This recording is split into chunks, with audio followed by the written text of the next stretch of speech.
Now we can look at more complicated queries of more than one operator, also involving joins. Here's a simple one, R join S with a P predicate, and there's a selection on S with predicate Q. The selectivity of the join predicate P is SP. The selectivity of the selection predicate Q we'll call SQ. And the question is, how do we think of the overall selectivity of this query and the output of this entire expression? For example, if it was being piped into another expression. Let's focus on the join first. Recall from our algebraic equivalences that R join P with S is equivalent to a selection on P of R cross S. So join selectivity is no different than any other kind of selectivity. It's just the selectivity SP over the full size of its input, which is cardinality of R times cardinality of S. So with that Cartesian product input, the selection is just the selection. Okay, so the total rows here is SP times the size of the input to that thing, which is size of R times size of S. And so when we go back to our earlier query, we have this join of R with a selection on S. Again, recall our algebraic equivalences. We can pull this selection out. That's a selection sub P of R cross its right-hand side, which is selection Q of S. And then we can cascade and merge the P and Q selection so that we get a selection of P and Q of R cross S.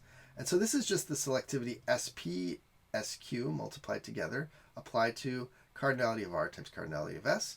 And the total number of rows is SP, SQ, and the product of R and S.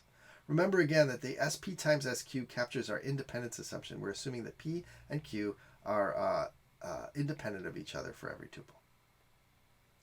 Okay, now let's look at our bunny ears again and ask about column inequality. We're going to have TP equals TH, but we're going to do it with histograms. So it's sort of bunny inequality weighed by the histogram bins. And so let's go through this carefully.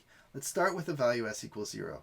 And then for each value V that is overlapped by either histogram, we'll assume uniformity within bins. And so starting for a particular value V, the probability that TP equals V is the height of the bin containing V divided by the total number of tuples in the table times 1 over the width of the size of the bin holding that value V, right? So that's the uniformity assumption within the bin. And then the probability that TH equals V is similarly the height of the age bin of V divided by the total number of tuples times 1 over the width of that bin, which again is a uniformity assumption within that bin. So you take those two values, you make an independence assumption across the columns. You say that the probability of the conjunction, that one is equal to V and the other is equal to V, so it's a conjunction. Equality is essentially a conjunction of two things being the same value.